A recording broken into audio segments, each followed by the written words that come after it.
in Bangladesh, especially Dhaka. And we know that in the last দেশে চলমান কোটা সংস্কার আন্দোলন নিয়ে এবার মুখ খুলেছেন ভারতের জনপ্রিয় Islamic scholar Zakir Naik, YouTuber Daud Kim সহ আরও অনেক পরিচিত মুখ। সম্প্রতি এক ইউটিউব ভিডিওতে এই অস্থির পরিস্থিতি নিয়ে উদ্বেগ প্রকাশ করেন Zakir Naik. And we pray to Allah subhanahu wa ta'ala that may He give Jannat al-Firdaus. আমি আল্লাহর কাছে দোয়া করছি, যারা সত্যের জন্য লড়াই করতে নিজেদের জীবন বিলিয়ে দিচ্ছেন তাদের যেন জান্নাতুল ফেরদৌস নসিব হয়। সেই সঙ্গে সহিংসতা নিরসনে সরকার সংশ্লিষ্টদের দ্রুত এগিয়ে আসতে হবে। See to it that peace prevails. জনপ্রিয় ইউটিউবার দাউদ কিমও এক ভিডিও বার্তার মাধ্যমে বাংলাদেশি ছাত্রদের পাশে আছে বলে জানান। Protect our brothers and sisters, and I really hope they do apologize. আমার মতে ছাত্ররা যা করছে তা নিজেদের অধিকারের জন্য করেছে। ছাত্রদের উপর হামলা করা বিষয়টি নিন্দনীয়। বাংলাদেশ আমার দ্বিতীয় বাড়ি। আল্লাহ যেন আমার বাংলাদেশি ভাই বোনদের রক্ষা করেন।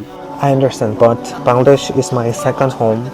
কিমের পাশাপাশি ভারতের জনপ্রিয় ইউটিউবার ধ্রুব রাঠি ও আকাশ ব্যানার্জি তার দেশভক্ত ইউটিউব চ্যানেল থেকে কোটা সংস্কার আন্দোলন নিয়ে একটি ভিডিও পোস্ট করেন। সুমাইয়া খুশবু, চ্যানেল 24।